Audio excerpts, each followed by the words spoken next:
Yo! Sa kabila ng oras na naitala, di ko pala nasabi kanina, sa mga panahon yung nanay niya, pumanaw na pala. Pero balik tayo sa kanya. Umuwi siya ng Maynila. Nag-aral muli. UST na naman, Faculty of Civil Law. Nanirahan sa isang nipa na bahay sa Pamilya del Rosario. Kumuha ng partida kumakayo sa Realtor de Audiencia. Bagong paksa sa pahina ng kanyang pag-aabuga siya. Napapagod ba siya? Hindi. Basta may mapulot na bago. Nagbitaw sa trabaho, naging assistant ni Numerio Adriano.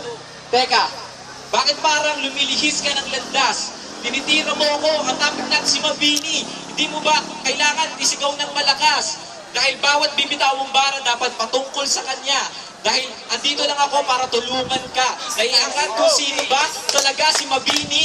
Tol, pag tinitira mo ako, hindi ka nakakawili. Dahil kahit anong gawin mo, pagtira sa akin, si Mabini ang kailangan natin.